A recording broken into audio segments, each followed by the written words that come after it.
Então vamos lá. A gente está falando sobre o fruto do Espírito Esse é o tema. Na verdade, é o que está escrito em Gálatas capítulo 5, verso 22. Mas o fruto do Espírito é... E hoje, dia 16 de agosto, é a segunda mensagem. O fruto do Espírito é transformação do ego. Transformação do ego. A gente vai dar mais um passo hoje, olha só, né? Vamos ler texto bíblico. Presta atenção. Deixa o Espírito Santo mostrar para você a verdade, a palavra de Deus. Digo, porém, andai no Espírito e jamais satisfareis a concupiscência da carne. Pois a carne milita contra o Espírito e o Espírito contra a carne, porque são opostos entre si, para que não façais o que porventura seja do vosso querer. Mas, se sois guiados pelo Espírito, não estáis sob a lei. Ora, as obras da carne são conhecidas e são prostituição, impureza, lascívia, idolatria, feitiçarias, inimizades, porfias, ciúmes, iras, discórdias, dissensões, facções, invejas, bebedices, glutonarias e coisas semelhantes a estas, a respeito das quais eu vos declaro, como já outrora vos preveni, que não herdarão o reino de Deus os que tais coisas praticam. Mas o fruto do Espírito é amor, alegria, paz, longanimidade, benignidade, bondade, fidelidade, mansidão e domínio próprio. Contra essas coisas não há lei. E os que são de Cristo Jesus crucificaram a carne com as suas paixões e concupiscências. Se vivemos no Espírito, andemos também no Espírito. Não nos deixemos possuir de vanglória, provocando uns aos outros, tendo inveja uns dos outros. Amém, irmãos? Vamos ler juntos o versículo 26? Não nos deixemos possuir de vanglória, provocando uns aos outros, tendo inveja uns dos outros. Hoje a gente vai dar mais atenção para o verso 26. A gente vai considerar tudo, mas vai dar mais atenção para esse verso 26.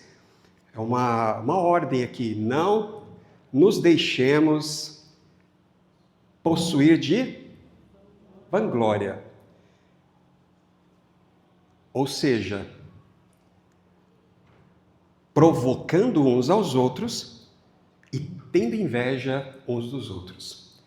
Vanglória, então, ela se revela de duas maneiras: provocação e inveja. Oremos então, irmãos, mais uma vez. Senhor, eis-nos aqui, ajuda-nos, Senhor, a ouvir a Tua voz, pela Tua palavra bendita, fala aos nossos corações, ilumina os olhos do nosso entendimento. Senhor, opera a transformação. Tua palavra é a água, Senhor, que nos traz vida, então opera a transformação, em nome de Jesus, Senhor. Essa é a nossa oração e nós oramos agradecidos.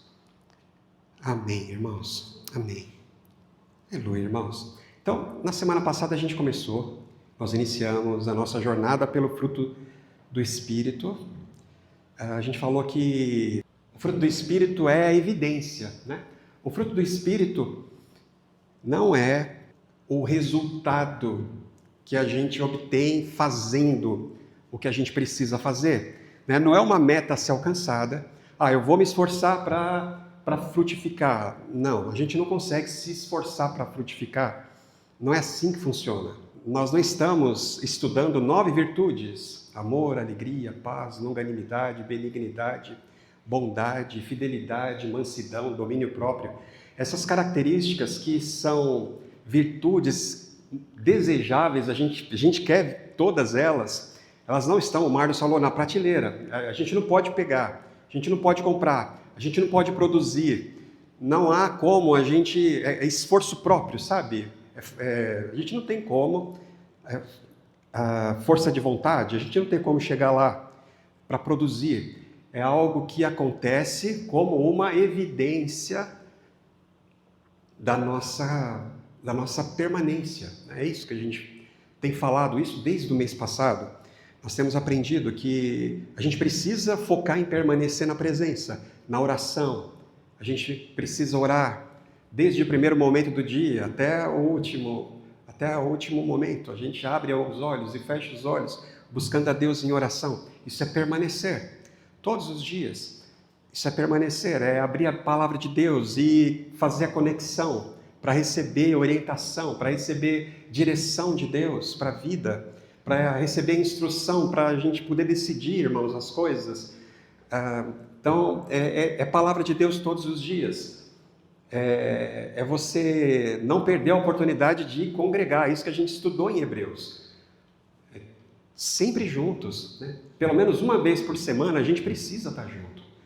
E a gente está aqui junto ao redor da palavra, na oração, na comunhão, na adoração. Isso é estarmos ligados, isso é permanecer.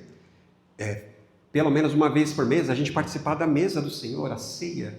Isso é permanecer, é nos envolvermos no ministério da igreja, é a gente fazer alguma coisa juntos com os nossos irmãos. Isso é permanecer, irmãos, é colocar em ação os dons que Ele tem nos dado. E na medida que nós permanecemos, a gente foca nessas coisas, aí a gente vai frutificar. Então tem a ver com o florescer mesmo da vida de Deus em nós, da vida de Cristo em nós. Amém, irmãos? A gente conseguiu entender isso, né? Então a permanência em Cristo é uma fonte. Uma vez ligada à fonte, a gente vai frutificar. O fruto a vida de Deus em Cristo em nós vai frutificar, vai florescer, vai romper o solo, vai trazer vida, irmãos, e vai oferecer o fruto. Porque o fruto não é para nós, né? O fruto não é para nós. O fruto não é para a árvore. A árvore não precisa do fruto para si mesma. O fruto ele é oferecido. Então, é importante a gente florescer para o bem das pessoas que estão próximas da gente. A gente precisa florescer por causa dos nossos irmãos. Se a gente não floresce, a igreja vai sofrer, de verdade. Porque se a gente não floresce, acontece a outra coisa. A carne produz as suas obras e aí a gente está complicado. Se o Espírito Santo realmente está formando Cristo em nós, algo muito importante precisa acontecer dentro de nós, né? E o que acontece, irmãos, é principalmente uma transformação daquilo que a gente chama de eu, sabe? O eu. Quem tem eu aí? Ego. A maneira como a gente enxerga a nós mesmos, irmãos, sabe? Aquilo que a gente precisa, as nossas necessidades, a forma como a gente se relaciona com o fracasso, com as nossas vitórias, tudo isso. A maneira como a gente reage às pessoas que estão próximas, primeiro lá em casa, marido, esposa, filhos, como a gente se relaciona com as pessoas, como a gente se relaciona com os nossos irmãos, a maneira como a gente vive com os nossos irmãos, como a gente reage aos nossos irmãos, como a gente lida com a vitória dos nossos irmãos, com os defeitos, os problemas dos nossos irmãos. Tudo acontece nesse lugar chamado eu mesmo, o ego, né? É isso. E para a gente entender isso, a gente vai voltar lá atrás, nesse texto aí de Êxodo. Você não precisa abrir, é só para a gente lembrar. Êxodo capítulo 3, é aquele momento muito especial que Deus conversa com Moisés. Ele estava lá no Monte Sinai, no Monte Horebe, e aí ele percebeu que a sarça estava queimando, e ele se aproximou, aquele arbusto queimando, um fogo diferente, o fogo não diminuía, não apagava, e ele ficava lá olhando o fogo, tinha alguma coisa diferente naquele fogo, então ele se aproximou, e aí de dentro do arbusto queimando surgiu uma voz inconfundível, uma voz que ele soube, ele temeu e tremeu quando ele ouviu aquela voz. E a voz disse para ele: volta para o Egito. Sei que você veio de lá, eu sei que você está aqui, mas você vai voltar para o Egito e vai libertar o meu povo que está lá. E aí o que Moisés fala para ele? Moisés pergunta uma coisa Mas quem sou eu? É isso que Moisés pergunta. Quem sou eu para falar com o faraó e libertar o povo? Quem sou eu? E aí Deus responde para Moisés: Moisés, eu serei contigo. Deus não falou assim: Moisés, você é o cara. Ele não falou assim: você vai conseguir. Você é o príncipe do Egito, você estudou lá, você foi preparado para isso. Você foi... A vida te preparou, você tem talento, você tem dom, você tem capacitação. Não foi isso que Deus falou. Quando Moisés pergunta: quem sou eu? Deus responde: eu serei contigo. E aí ele fala: então, o que eu vou dizer a respeito daquele que está me mandando? Quando eles me perguntarem quem me mandou, está falando que quem eu sou, não importa. O Senhor vai estar comigo. E isso basta. Mas quem vai estar comigo? Quem é o Senhor? Qual é o seu nome? Ele pergunta para Deus. E aí Deus faz essa declaração importante. Eish, Asher, Aish. Eu sou o que sou. Esse é o meu nome. É isso que você vai dizer. Quem é? Eu sou o que sou. E eu queria mostrar isso para vocês. Existe aquele que é o eu sou. Letra maiúscula. Ele é absoluto, ele é autossuficiente, ele não recebeu a existência de ninguém. Deus é. Isso é impressionante, irmãos, porque quando Moisés pergunta, ele achava que ele ia receber um nome que definisse quem Deus é. E toda definição limita, toda definição restringe aquilo que a gente entende. Coloca dentro ali de uma linha, coloca dentro ali de algumas palavras ou de uma caixa. E Deus responde dizendo que Ele é o autoexistente. Eu sou, eu serei, e eu serei contigo. Não importa quem você é. Ele está dizendo, irmãos, essa é a verdade. É que a nossa personalidade, o nosso ser, ele é derivado de Deus. É isso que está escrito desde lá da criação. Nós somos criados para refletir a imagem do Criador. Faz sentido para você? Você está acompanhando? Entende?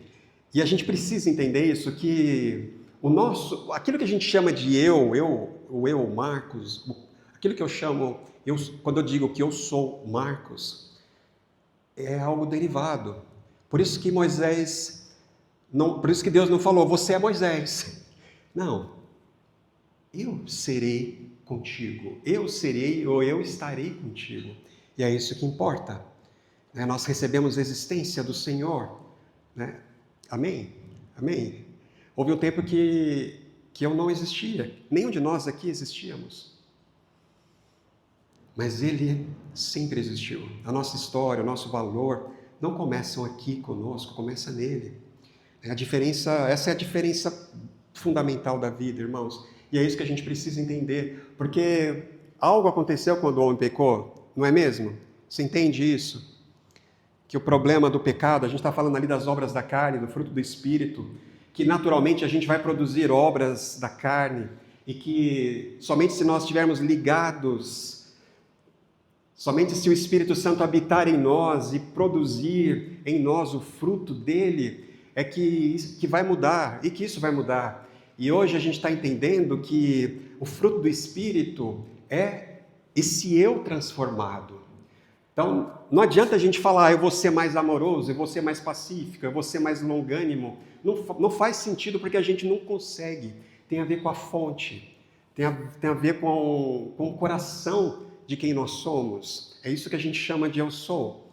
Então, existe uma profundidade muito grande nessa resposta de Deus, e tem tudo a ver com esse trechinho que a gente está lendo aqui em Gálatas, no capítulo 5, no versículo 26.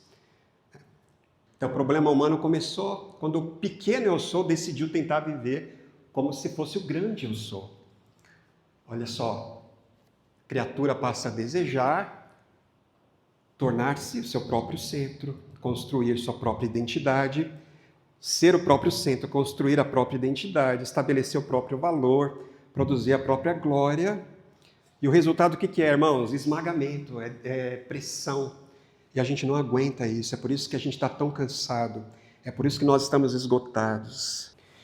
E ali, o problema começa quando o que vem depois, que é aquilo que a gente faz, sustenta a parte que vem antes, que é o eu sou. A gente pode tentar fazer uma relação de coisas. Eu sou um pastor, eu sou bem-sucedido, eu sou uma boa mãe, eu sou um bom pai. É quando aquilo que vem depois define o que vem antes. Porque o importante é o que vem antes. Deus não precisa de nenhum adjetivo. Deus não precisa de nenhuma outra palavra. Ele falou, eu sou e ponto. Eu sou e ponto. Eu sou vai contigo. Eu estarei contigo e ponto. Deus não precisa de sucesso. Deus não precisa de inteligência. Ele é e ponto, irmãos. Quando a gente rompe com Deus, muda. Se eu estou ligado em Deus, se a mente de Cristo é formada em mim, se o fruto do Espírito floresce em mim, eu não preciso ficar completando frase. Entende? Porque quem eu sou é derivado de quem Ele é. Quando preciso de sucesso para saber que tem o valor, sabe? Por que a gente precisa ganhar todas? Pensa aí. Quem gosta de perder aqui? Já perdeu? Já teve derrota na vida? Já, não já?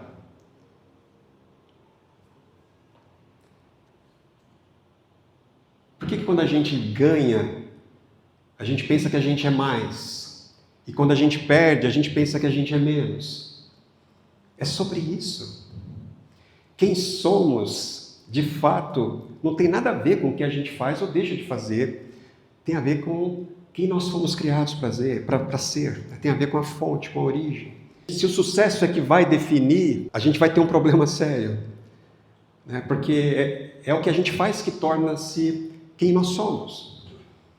Aí, essa confusão da identidade. Eu não vou ficar muito tempo nisso não, mas a gente precisa refletir sobre isso hoje. O ministério que eu tenho deixa de ser serviço, começa a ser aquilo que sustenta o meu ego, né? Pode voltar, Tayla? Essa imagem mesmo, no anterior. Quando o que vem embaixo precisa sustentar o de cima é muito pesado.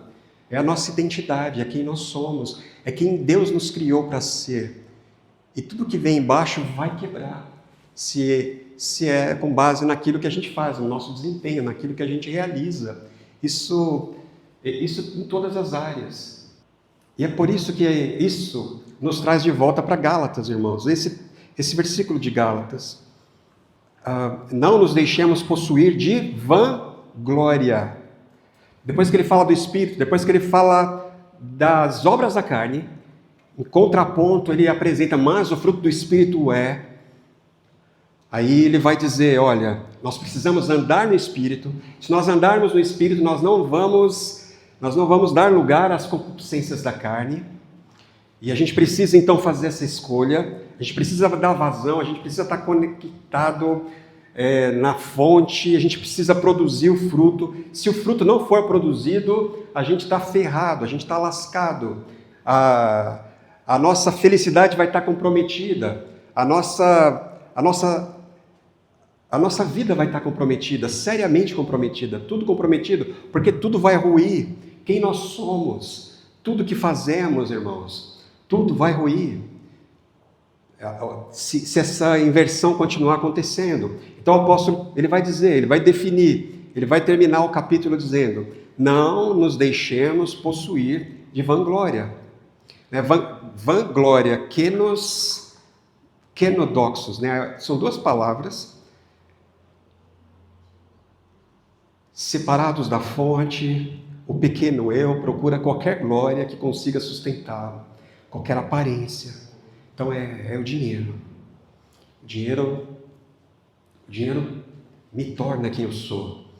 É o reconhecimento das pessoas, é a produtividade, ou até mesmo a nossa vida religiosa, a nossa espiritualidade. Ou seja, é aquilo que a gente faz. Essa glória é vazia, irmãos, é vã glória, é uma glória vazia. Ela não consegue sustentar o peso que é colocado sobre ela. A gente vai sempre precisar de mais, e de mais, e de mais, e de mais. Quem vive pela aparência vai precisar sempre de mais. Quem vive pela produtividade vai precisar sempre fazer. Quem precisa da aprovação das pessoas vai precisar sempre ser aprovado, e aí a coisa não tem fim. Não tem fim. O ego caído, então, ele procura a glória vazia, é a glória oca. Tim Keller, ele fala que o ego, ele escreveu um livro chamado Ego Transformado, é um livro muito bom, um livrinho assim, muito jóia. Ele fala que o ego transformado, que o ego natural, esse eu que é contaminado pelo pecado, ele tem 4 características. Ele é vazio, nunca parece haver reconhecimento ou aprovação suficiente. Ele sempre vai precisar de mais. Ele está sempre inflado, mas ele é vazio dentro. É um espaço sem fim, é um buraco negro, sabe? Sempre vai caber mais, sempre vai ser pouco.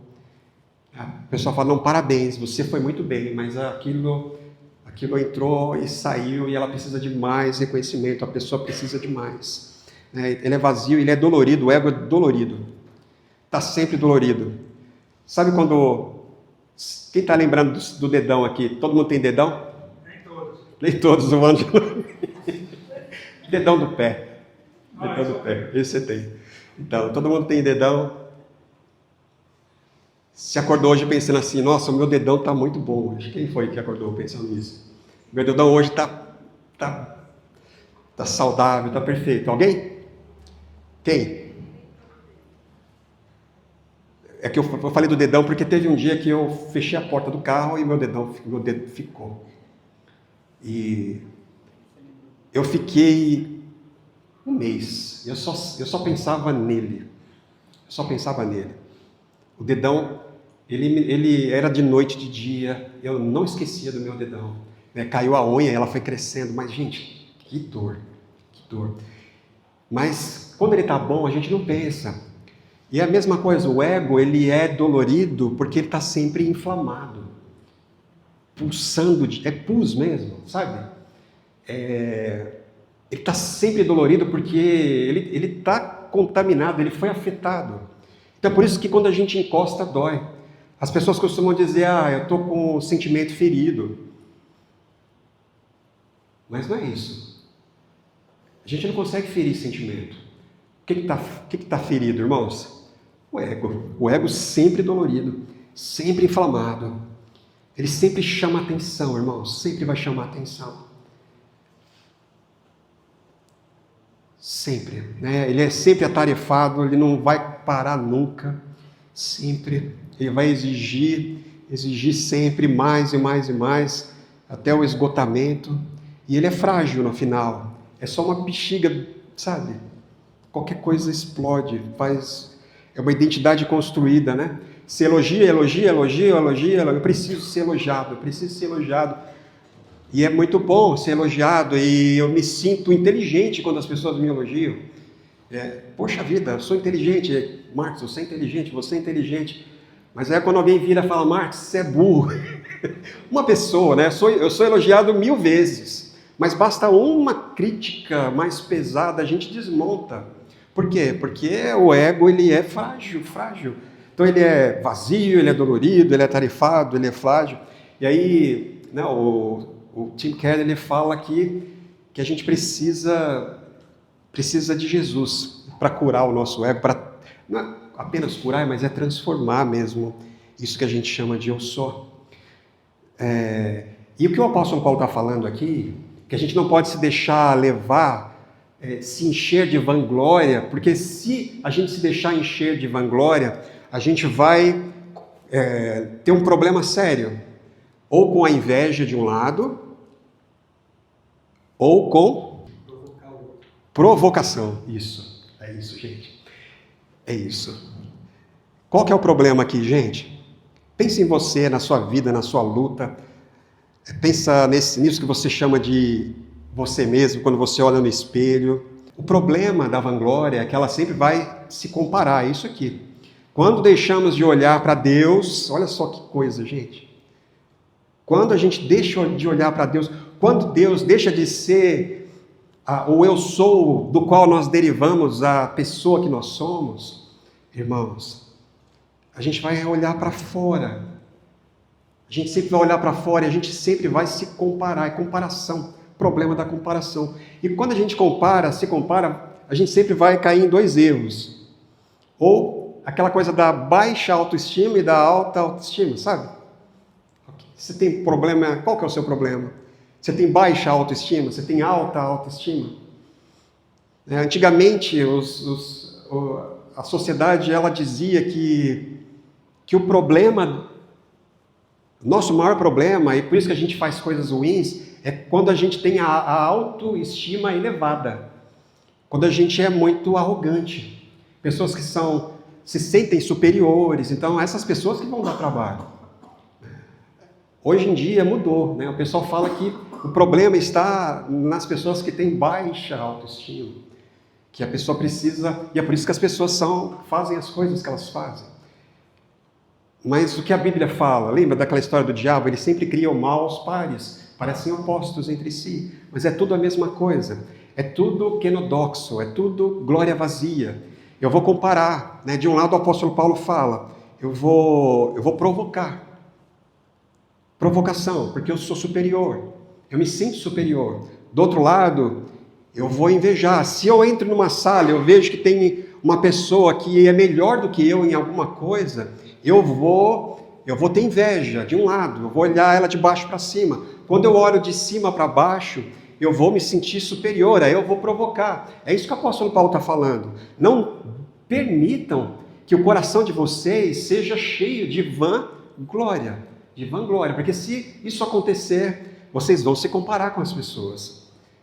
Qual que é o antídoto, irmãos? É a gente receber a nossa identidade da fonte. Quando a gente recebe a identidade da fonte, a gente não precisa se comparar com ninguém. A gente não precisa se sentir superior a ninguém para sentir que a gente é forte, que a gente é grande, que a gente é inteligente. É isso. Amém, irmãos? Comparação. As obras da carne, elas revelam o eu está totalmente desgovernado. O ego está lá, inflamado, vazio, cansado, frágil.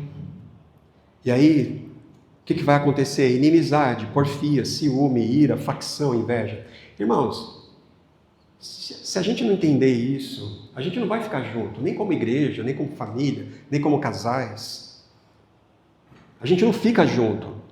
Se nós não entendermos que não é natural, que a gente precisa mesmo da influência do Espírito Santo, a gente precisa da seiva do Espírito Santo, para que o fruto do Espírito seja produzido em nós, porque senão a gente vai ter problema com inimizade. O nosso próximo sempre vai ser um problema, sempre vai ser um risco, sempre vai ser um adversário. Entrou alguém na sala, a gente já vai se sentir ameaçado. A porfia é competitividade, sempre vai ser competição. A gente tem, se o fruto do Espírito não for evidenciado em nós, na igreja, irmãos, vai ser assim também. Em casa vai ser assim também. Ciúme. Poxa vida.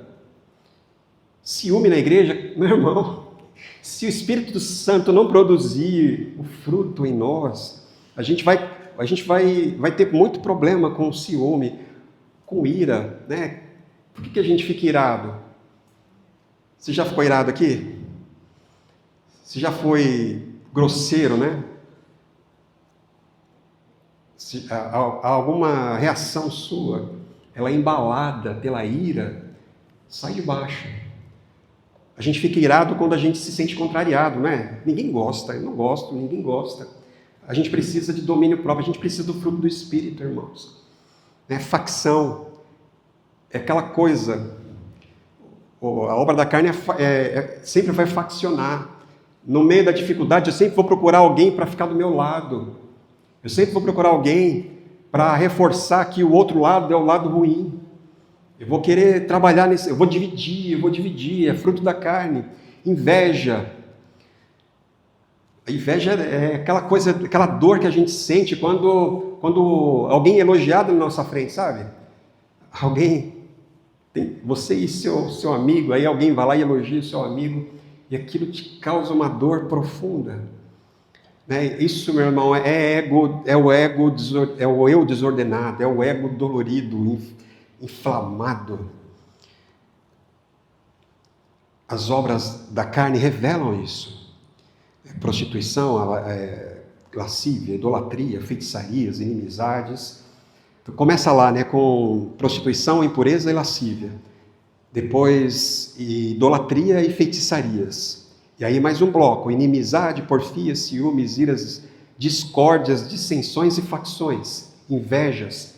E depois, bebedices, glutonarias e tudo que é semelhante a isso e não tem fim. Começa falando de imoralidade sexual, sensualidade, fala de idolatria, feitiçaria, aquela coisa de poder, a sede de poder, de ter o controle de tudo. E aí ele vai dar uma lista enorme de problemas que causam divisão, irmãos, que causam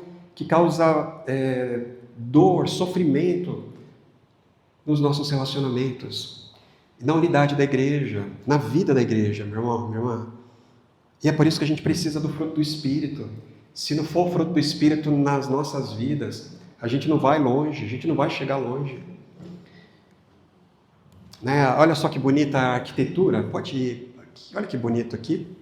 O Evangelho proíbe que a comparação seja a nossa régua. Se você virar uma página, no capítulo 6, ele vai falar exatamente sobre isso. Continua o mesmo assunto.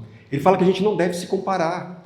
A gente não deve olhar para o outro e se comparar. A gente não deve olhar para o outro e pensar que nós somos ou não somos com base naquilo que a gente enxerga no outro. Que a gente deve, antes de tudo, ser bênção, restaurar o irmão. O Evangelho proíbe comparação. O outro não pode ser uma régua para medir quem nós somos, o quanto nós somos bons, o quanto nós somos inteligentes, criativos e tudo mais, irmãos. Amém? Verdadeira humildade não é... Isso é muito importante. A verdadeira humildade não é entrar numa sala pensando, eu sou o pior de todos. É o que o Tim Keller fala, lá no livro do Ego, ele fala que a verdadeira humildade não é pensar menos de si mesmo. Eu falo, não, eu sou um nada, eu sou um burro, eu sou um incapaz. Não é isso, não é humildade. Quando a gente faz isso, todas as vezes que a gente faz isso, a gente está dando mais trabalho para o ego. Porque o ego, ele tá criando aí uma falsa humildade para se promover, é sempre assim. A única coisa, então, não é pensar menos de si, também não é pensar mais de si mesmo. É pensar menos em mim mesmo. E pensar mais no outro. É pensar mais no outro, é parar de olhar para mim e olhar para o outro.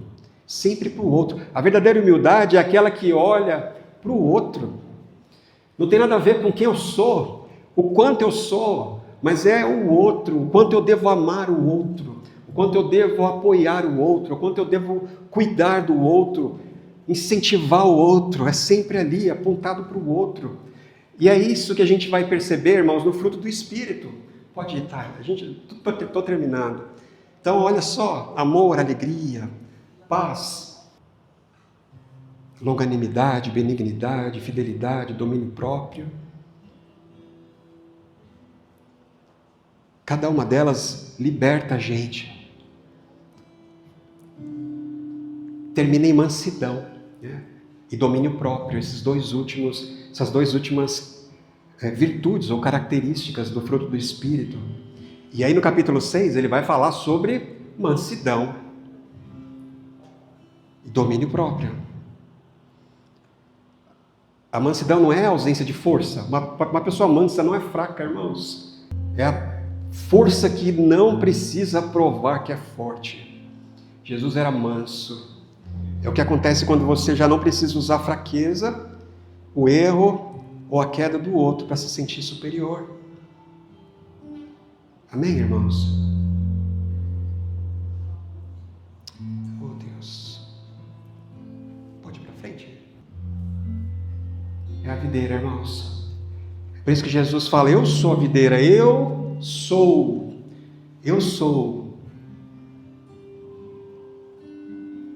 a videira e vós sois ramos. O ramo é derivado da videira. O ramo não é nada sem a videira, mas por causa da videira o ramo é tudo. Entende? Ninguém perde a si mesmo, é isso que Jesus falou. Ninguém perde a si mesmo quando se entrega. Quando o ramo só é ramo, e só vai ter propósito, e só vai haver sentido se ele estiver ligado. Se houver ligação com a videira. Sem ligação com a videira, o ramo só serve para ser queimado e pisado pelos homens. Não serve para nada. O ramo não precisa se esforçar para fabricar sua própria seiva. Ele não precisa olhar para o lado para saber quem é. Ele não precisa produzir o próprio fruto à força. É só depender de Cristo. Amém? Só depender. Só depender. A dependência não vai matar quem você é, né? Nesse sentido. Não vai destruir a sua identidade. É o contrário.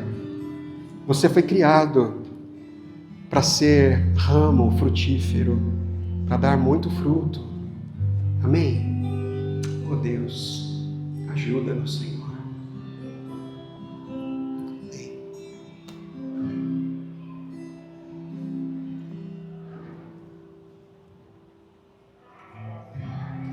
Ao que venceu